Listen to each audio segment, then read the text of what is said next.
Aloha and welcome to Manoa Valley Theater Live. It's so great for you to join us, and we're looking forward to the next time we're together. But for today, this is our 41st episode. Pretty amazing, right? We're like sneaking up on that 52 on all a full year. And this is one of the great things that has come out of this very difficult time with COVID-19 that we did actually devise this as a way to reach out to you, and thank you so much for the way you've supported us. Speaking of supporting, check out the banner there. Support the arts. Support Manoa Valley Theater. You can call 808-988-6131 or go to manoavalleytheater.com to make a donation. If you haven't made one today, then go ahead and make one. No, seriously, we're really happy that we've been able to do this during this time, but you know, we dodged a bullet today. We were over 100 again on our number, and the mayor, our new mayor, said we're not going to move back to tier 1. So that's his position at this point, and we're really happy about that, because if we move back to tier 1, we can have absolutely zero, count them, audience members in the house. And so we want to have you back as soon as possible. So take care of each other, you know, mask, social distance. You know, just do the right things, if not for you, for all those around you. Okay. February 5th, opening of Waiting for the Host. And that'll be streaming on our regular schedule. And we look forward to that. I think you're going to really enjoy it. We're in rehearsals, and it seems to be a lot of fun. So tune in. We'll have a link on our website where you can click on it and get the stream. Buy a ticket there, and please support us during this time, and so that we'll be there on the other end for you.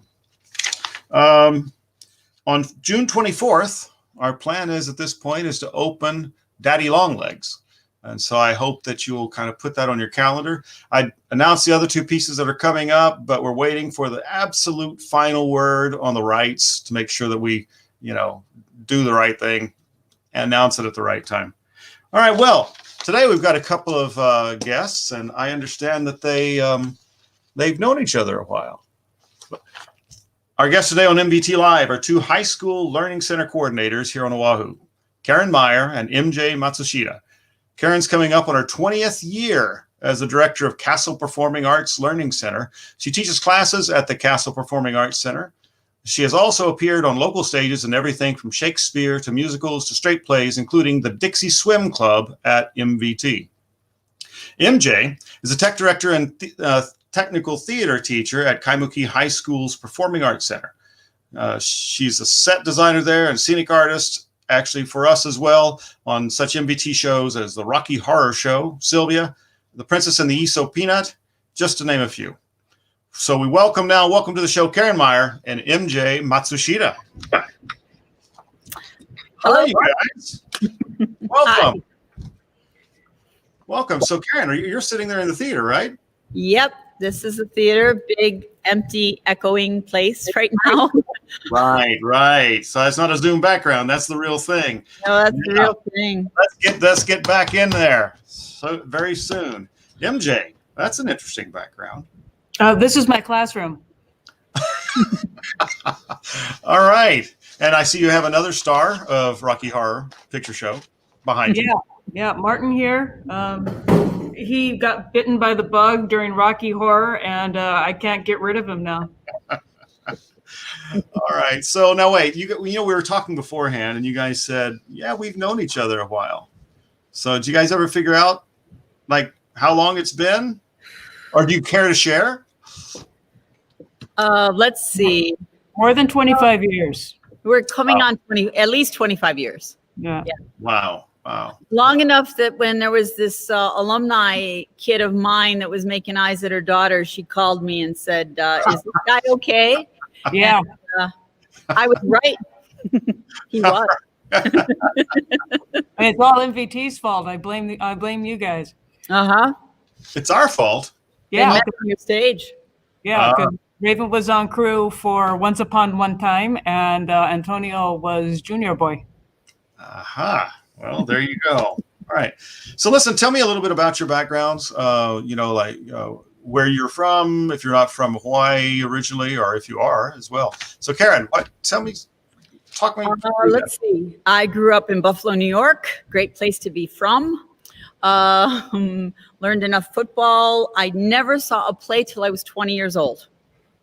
I was a military wife, arrived here in Hawaii, saw a play at Army Community Theater, and just fell in love with theater just there. I was always an artist before that, painter.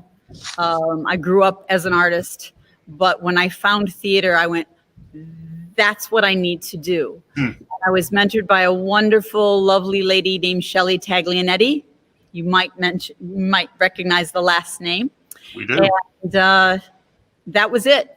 I was a techie before I was an actress. But Shelley was the one who said, you're getting that techie attitude, so you need to go on stage. And yeah, very wise woman. All right. So MJ, what about you? Well, I'm mostly from Oregon, but my family was, my dad was missionary, so we ended up traveling Alaska, all over the place, and places like that. I got into theater accidentally. I was going out with a guy who was in the show of Glass Menagerie. The director got sick of me hanging around at rehearsals, so he put me in charge of projections for the show. And kept the theater, got rid of the guy. Hey, there you go. You know, there's always somebody, right? Somebody's got to either come into your life or go away when it comes to it. At least it has been for me. Yeah. So you guys both have developed, I guess, really, well, I think, really special programs at the two high schools, and I've been fortunate enough to have a little bit of connection to both of them. And so, can you, MJ, how did the Arts Academy and everything, how did that all come about? Well, then, and your whole program, in fact. Well, the learning centers came from, I guess it was Ron Bright and Peggy Ann got together with some other people in DOE, and they started off with these learning centers. And right now we have 29 learning centers in the state, I think.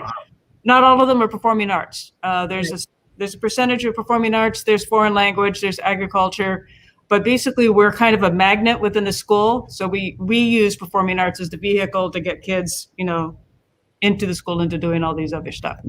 I know kind of a key part of the reason we were chosen was because we have an auditorium and good location for one of us. So Karen has Learning Center, I do. There's Nanakuli and Mililani.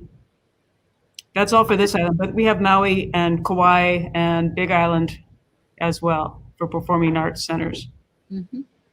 Wow. So Mr. Bright started it in 1982.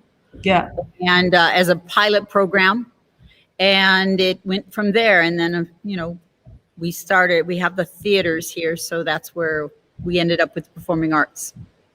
Yeah. Wow. Kaimuki came at 1987, I think was our official date. We can have, and it's really nice because we can bring students in for our after school program, or even for geographic exceptions from anywhere on the island or, within our island. Right now, our Saturday classes that we're now doing virtual, that's been crazy. We have 143 kids taking classes from 53 different schools on 3 different islands because it's virtual. So earlier you were saying, hey, that's one of the things that came good things that came out of this. For us, we hit something. There's been a need for these classes, and we started them. And but that's the whole idea of a learning center. Students can become public school student. That's all. Public school students, yes. It has to be public school students, but outside of that, anybody.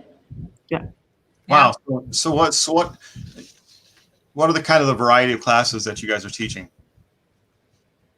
Well, ours goes, we have our in-school classes, and I'm lucky enough that finally I have a teaching partner. I'm teaching, just as MJ is, just theatercraft this year. Cami Wakabayashi is now with us, and she works full-time. She has the dance classes and the acting classes, as well as hosting our early college acting classes Our early college theater classes are taught by Alex Durant from WCC. And so that's what we teach during the daytime. The after school is play production and actually producing shows. And then the Saturday classes, we have, you name it, we have it. We have sewing.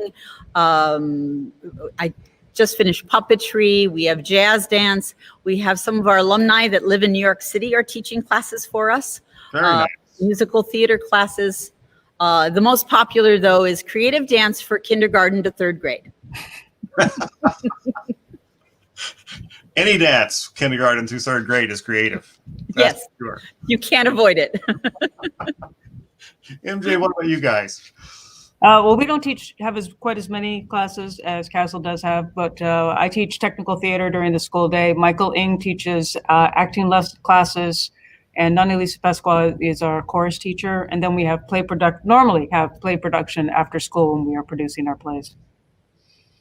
Okay. So what would be happening? You said normally. What would be happening normally at the theater in the course now? of a school year? Yeah.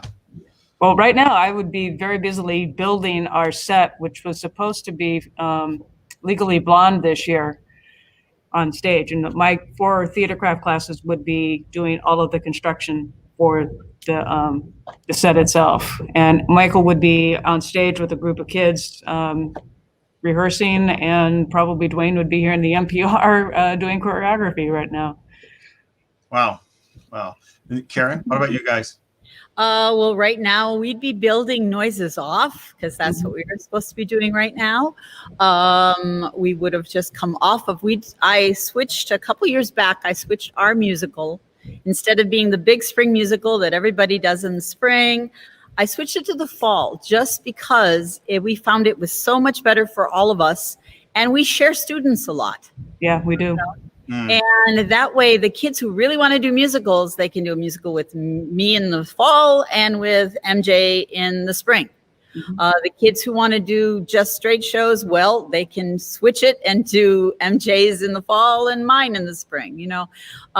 So it really, really helped populate all of us. We share kids all the time with Mililani. When we just finished Ragtime we just finished. It was a year ago. We did Ragtime. And our Tate was a marvelous actor from Mililani. We had students from all over the place. And it's normally we'd be doing that. But now we're all virtual this year. Completely. Except you said you had real bodies in today. Is that right? We had, we're allowed to do what we call hubs and bring in a few students at a time.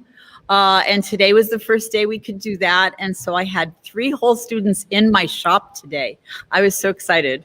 One of the girls almost cried because she was so happy to be back. So that was really special. So hopefully we'll do that every Friday. We'll get something done around here. I feel like Miss Havisham and Great Expectations, that nothing's been moved in months and months, you know, it's crazy. I still have Little Shop on stage in some pieces. I have pieces of Aladdin Jr. on stage. Yeah. Oh, wow. Well, I got to tell you that we just this week started dismantling Desperate Measures, which we were the night before the first preview is when we had to shut it down. Yeah. So just this week, Andrew started on that and breaking his heart because he designed it as well. And but he's doing a great job. And by the way, he's our tech guy for this too, and he's fantastic. Thank you, Andrew. He's our tech guy too. Kanioe, yay.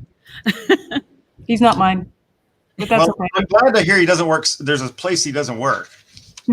Yes, one place. That's it. just MJ, yeah. But we do have a show opening though. We have a show opening January 29th. It's virtual. In fact, Andrew's doing the editing for us, because he's a man of many talents. But we have Charlotte's Web opening January 29th to the 31st. They can get their tickets to stream it at showtixforyou.com. Our Saturday classes start the day after, which is on the 30th, and that's free, by the way. The Saturday classes are totally free to public school students. Go to our website and you can just register. It's pretty cool. Yeah, and we're also members of the Thespian Council. I'm a member of the council, and the Thespians are doing their Hawaii State Thespian Conference on February 13th. So we might be stuck here in our little houses and whatever, but we're trying to keep things for the kids to do. They're still hungry to do theater. Mm-hmm. So MJ, are you able to have any live students at this point? Yes, we're actually doing hybrid. So I have anywhere from 2 to 5 students in each of my periods. And so I'm half of my kids, most of my kids are online still, and then the other half here are face-to-face. So I have Vince Liam as my assistant, and he takes the face-to-face kids on stage, and they do hands-on stuff while I'm stuck looking at a screen. Well, I got to say thank you to both of you guys, because it's what you're doing is so important. It's so difficult right now. It's such a challenging time, and these kids in some way have like lost a year. And being in there and providing this is just, it's fantastic. I thank you. Hats off to you guys, because it's not easy.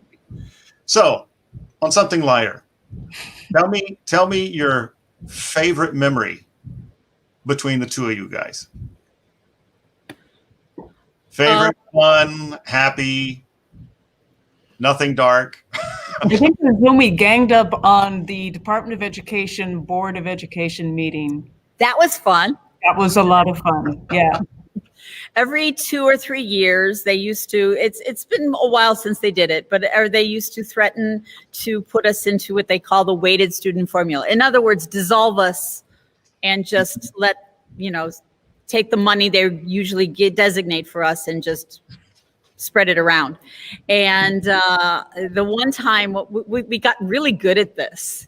So MJ would come in with her students who had the case studies. Right. Hey, look what this kid did. Look what this kid did. I think it was Beth from Kahuku who had the chorus class. She'd come in and she'd play the violins. She was like, "Oh my goodness, the poor children," whatever.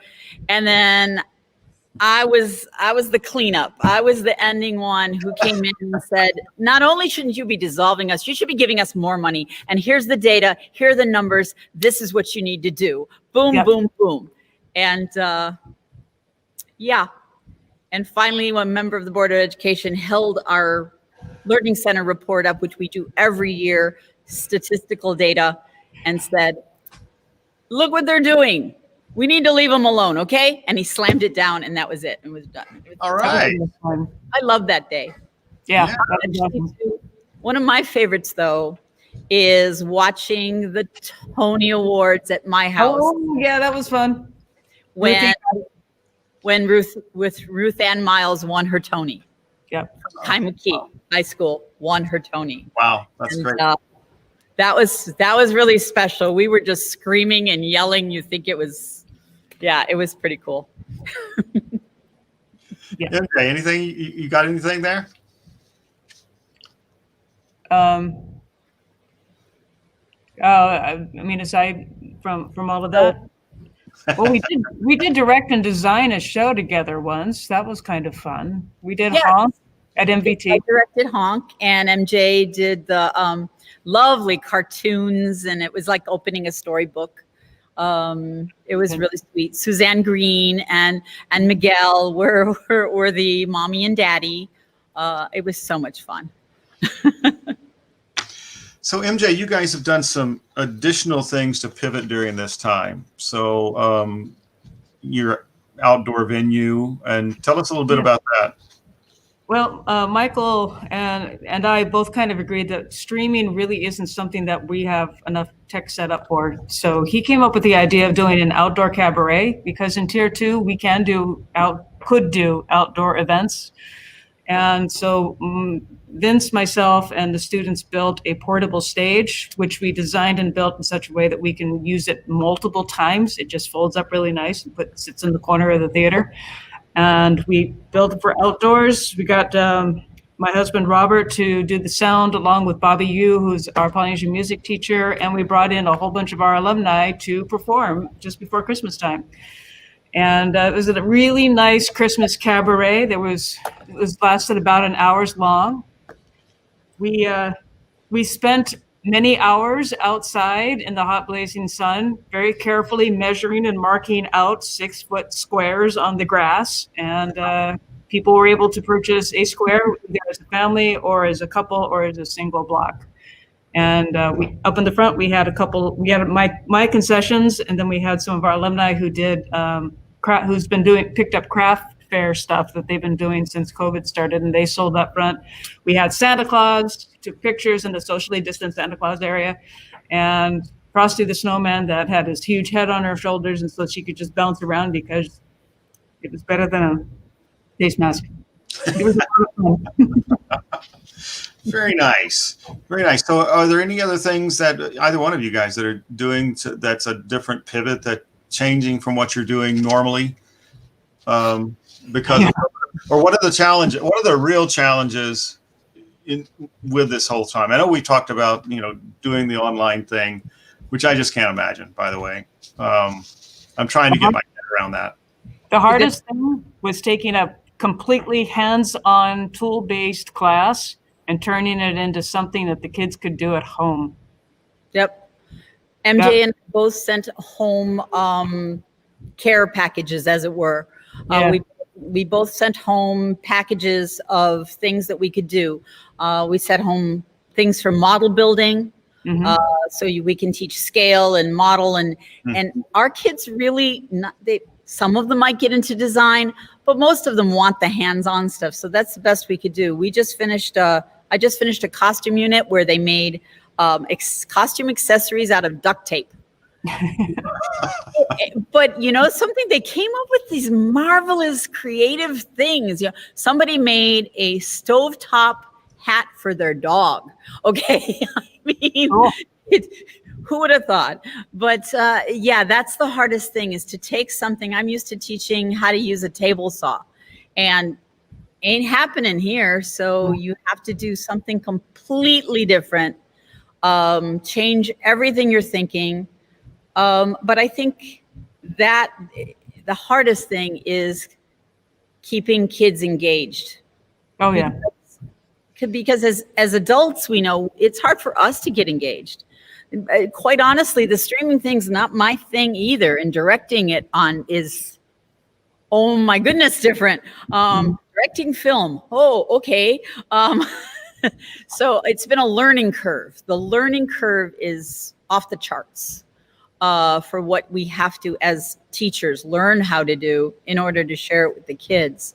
But there was a beginning teacher here who was talking about how depressing she was getting about trying to get the kids to just turn on their cameras and say hi and I told her, keep it there. At least they know you're there. Right. And that's what we got to do for them. We got to be there for them and just say, listen, we know this sucks. We don't know, you want to do theater, but this is what we got. We want to keep you safe, and we care about you. And so that's what we have to do. And that's.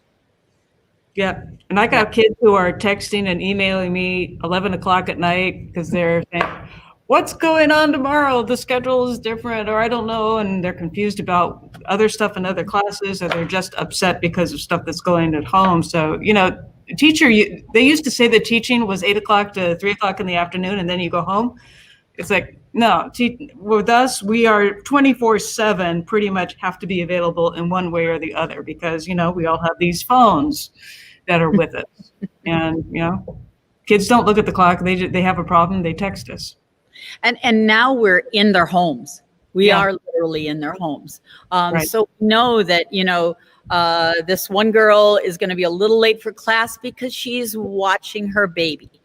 We have another one that he's watching his niece, or we know that one kid was trying to do his work or his presentation today or the other day, and he had 3 siblings in the same room with him. A little kid jumping on the bed behind him, what they have to deal with, Yeah. just their daily lives. And One of it's my- right there in front of us. One of my kids just got taken to the Big Island for the next 4 months. So I had to literally go to the post office to mail him a box of supplies because he didn't have time to take anything with him when they put him on the airplane. So I just mailed him his supplies today, so he Wow. can continue with his classwork. Yeah. Wow. That's Oh, by the amazing. way, we're not getting reimbursed for these supplies either. Ah, Yeah, we were very lucky to get some donations for some things. I know MJ got some. Yamashiro's building supply and Kanino has been very grateful to us. And so that's been lovely. Yeah.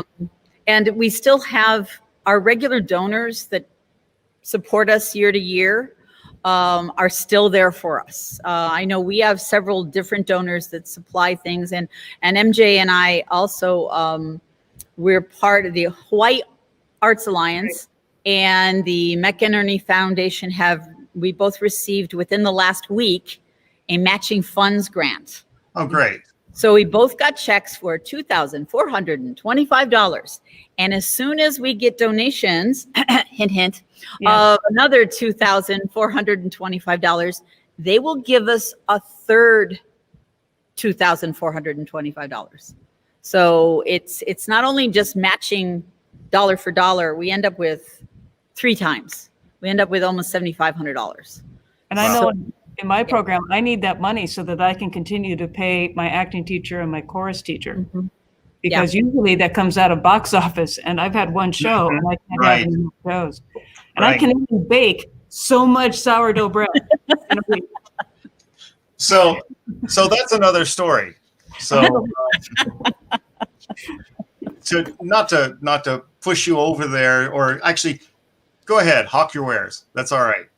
One Tell of us the reasons I've been paying for supplies for the kids is I've started Fence Line Bakery, where if you have something that you want to have baked, or every week I put something up, and usually it's a pickup on Saturday, I'll make it up and I'll meet you at my house fence line and hand it over the fence to you. The money comes into the school to help pay for additional supplies that the kids need to be able to, survive. Yeah. Our budgets were cut this year. About, at least a third of it, maybe 40%. Wow. So that was hard. We spent, I spent our costume and our lumber budget on the Saturday classes because I realized that people cannot afford, with the unemployment rate and, public school kids, they can't afford, dance lessons. In fact, I come from a, middle class factory worker background, and I never knew anybody who took piano lessons or, dance lessons or anything. So I know how hard it is. So I took the costume budget and said, well, we don't need to buy costumes or make costumes this year. So we're spending it. And what was really nice about it is we've hired the instructors, and most of our instructors aren't working right now either because they're theater professionals. So it was really nice to be able to say, yeah, Christy Brooke, Rachel Wong, come back, come teach this for us. And it's been really great because we can give back to the theater community by hiring the theater professionals, and then our kids can get, keep their lessons up. So, yeah. That's fantastic, you guys. So everybody, support them. Support. So it's Castle. Where can they go to support Castle? I think it's right down there. Right Castle. You're looking at it. CastlePerforms.com. And khspac.org. Mm-hmm. So everybody go there, support them. They're doing great work and for our kids, So one last question before we go. What do you hope to do on the other side of this? Is there something that, like, if it were over tomorrow, what would you do? Once upon one time. I hear you. I said I wasn't going to mention this, but on March 13th, we signed the rights to our fall show, hopefully our fall show for 2021. And we got the rights to Anastasia. All right. Very So, nice. so Very we nice. have the turntable sitting there. I'm staring at it right now. We have, and I got people lined up, and we're just dying to do that. And the kids cried so much when they found out that we had to postpone it. So the minute this is over, where it's full All steam. right. All right, so go to Castle Performs, khspac.org, and also fencelineb@gmail.com if you want to, If they have questions. if you have questions. All right. Thank you, ladies. This is fantastic. This is truly, as somebody might say, it's truly God's work, man. It is really special. I know it's really difficult, and yeah, thank you so much. And thank you for what you've meant to our theater as well. And we hope, Karen, I hope we see you on stage again. Well, I'd hope to see you on stage next, and I will. Oh, that's I'd love to be. Go back to MVT and sit in one of the seats and have people that close to me. That would be lovely. That's right. MJ, it'll be great to have you back as well. And so thank everybody for supporting Manoa Valley Theater, and support all the arts, the ballet, the opera, the symphony, your different theaters in town, because as I've said before, this is taking a toll, and we're going to need the arts on the other side to help heal. Amen. So thank you so much. Have a great weekend, and we'll see you next week for episode 42. Aloha. Aloha.